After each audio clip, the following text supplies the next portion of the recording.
आवडलं? आवडलं. नमस्कार, रामकृष्ण हरी. स्वागत आहे तुमचं आर्ट विथ नम्रता यूट्यूब चॅनलवरती. तर आपल्याला एक स्केचची ऑर्डर आलेली होती, तर त्याची पूर्ण प्रोसेस आपण ह्या व्हिडिओमध्ये दाखवणार आहोत. पूर्ण म्हणजे चालू आपण स्केच काढण्यापासून ते कस्टमरला देण्यापर्यंत पूर्ण आपण हा व्हिडिओ बनवलेला आहे. तर पूर्ण व्हिडिओ पहा नक्की.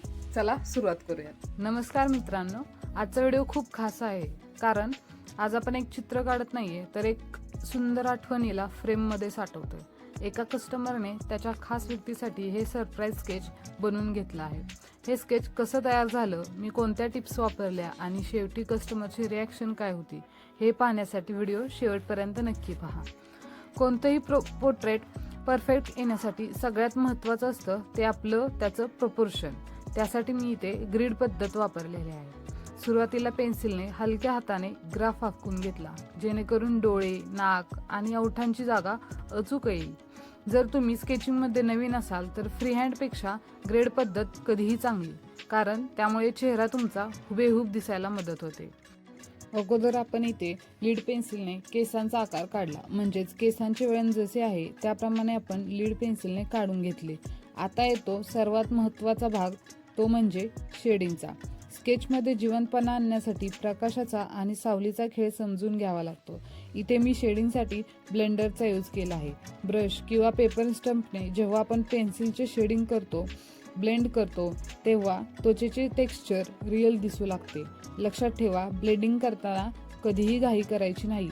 हलक्या हाताने ब्लेंडिंग केल्यामुळे शेडिंगमध्ये एक स्मूथ फिनिश येतं आणि चित्र कागदावर असूनही ते 3D वाटायला लागतं. डार्क भागासाठी मी इथे चारकोल पेन्सिलचा यूज केलेला आहे. नंतर आपण कान, नाक, डोळे यांचे आकार काढून घेतले. नंतर तिथेही आपण हलक्या हाताने शेडिंग करून घेतले, जेणेकरून स्केचवरती स्मूथनेस राहील. नंतर बॅकग्राऊंडमध्ये ग्रीडसाठी काढलेल्या रेषा पुसून घेतल्या. नंतर शर्टाचे आपण काम करायला सुरुवात केली. तिथेही आपण आउटलाईन व्यवस्थित ड्रॉ करून घेतली.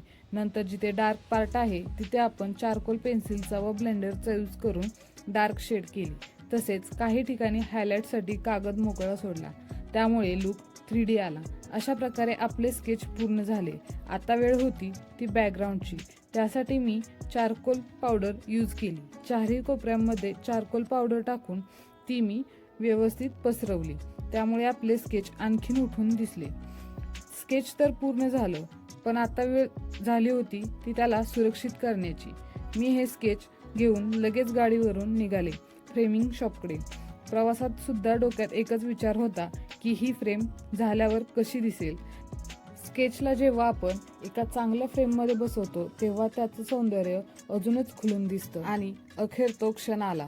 ही ऑर्डर आपल्याला आपल्या गावातूनच मिळाली असल्यामुळे मी हे स्केच द्यायला त्यांच्या घरी गेले. तिथे मी हे स्केच सर्वांना दाखवलं. त्यांच्या चेहऱ्यावरचा आनंद पाहून मला खूप भारी वाटलं आणि कलाकाराला दुसरं हवंच काय असतं.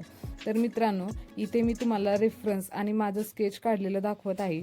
तुम्हालाही कोणासाठी असं स्केच काढून घ्यायचं असेल तर नक्की कॉन्टॅक्ट करा. आणि हा व्हिडिओ आवडला असेल तर लाईक करा. आणि तर तुम्हाला माझा व्हिडिओ आणि मी काढलेलं स्केच कसं वाटलं कमेंट बॉक्समध्ये नक्की सांगा.